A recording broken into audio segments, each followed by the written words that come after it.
నమస్తే నేను Priya welcome to VN voice of nation. Sangareddy జిల్లా అమీన్పూర్ మున్సిపల్ పరిధిలోని బీరంగూడగుట్ట శ్రీ బ్రహ్మరామ మల్లికార్జున స్వామి దేవాలయ ప్రాంగణంలో మహాశివరాత్రి ఉత్సవాలు భాగంగా ఆలయ పురవీధుల్లో స్వామివారి రథోత్సవ కార్యక్రమాన్ని ఘనంగా నిర్వహించారు. రథోత్సవ కార్యక్రమంలో పెద్ద సంఖ్యలో భక్తులు పాల్గొని ఓం నమ శివాయ అంటూ రథాన్ని ముందుకు తీసుకువెళ్లారు.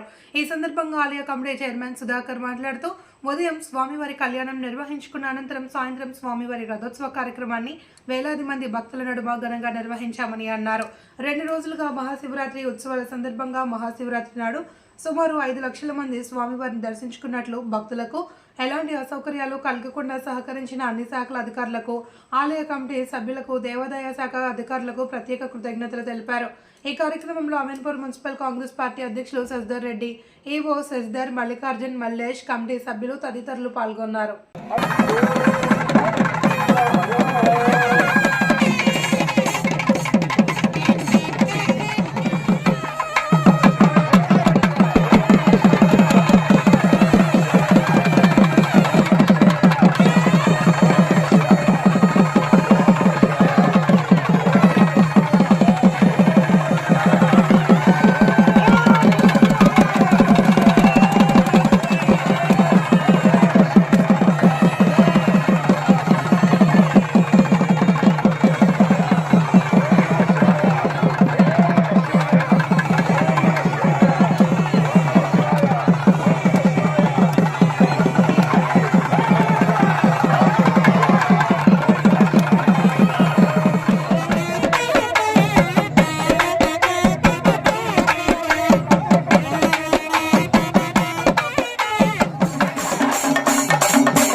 శ్రీ బ్రహ్మరాంబిక మల్లికార్జున స్వామి దేవస్థానం బీరంగూడ గుట్ట మరియు శివరాత్రి బ్రహ్మోత్సవాల్లో భాగంగా మరి ఈరోజు ఈ శివపార్వతుల కళ్యాణము చేయడం జరిగింది. మరి శివపార్వతుల కళ్యాణంలో మరి భక్తులు కూడా పెద్ద సంఖ్యలో విచ్చేశారు.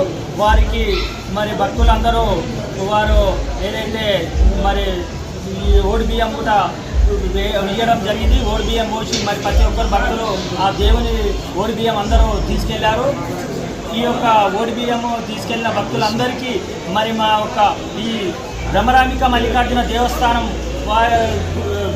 మల్లికార్జున స్వామి వారికి అష్టైశ్వర్యాలు కలిగించి వారికి ఆయురారోగ్యాలు కలిగించాలని చెప్పి మరి ఆ దేవుని ప్రార్థిస్తున్నాము. మరి అదేవిధంగా కళ్యాణం జరిగిన తర్వాత మరి ఒక రథోత్సవం కార్యక్రమం చేయడం జరిగింది.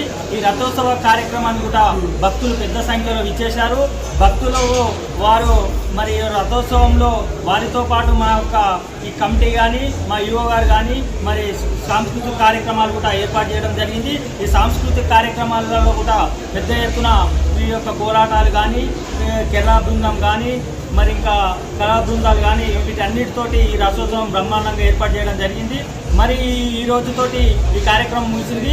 రేపు చక్ర స్నానం అని మరి ఇక్కడ ఈ యొక్క చక్ర స్నానంలో విగ్రహాలు తీసుకెళ్ళి మనం కొత్తగా ఇక్కడ ఏర్పాటు చేసిన గుండం గుట్ట అక్కడ ఏదైతే అక్కడ చక్ర స్నానం చేసి రేపటితోటి ఈ కార్యక్రమాలు, ఈ 3 రోజుల కార్యక్రమాలు కంప్లీట్ అవుతాయి.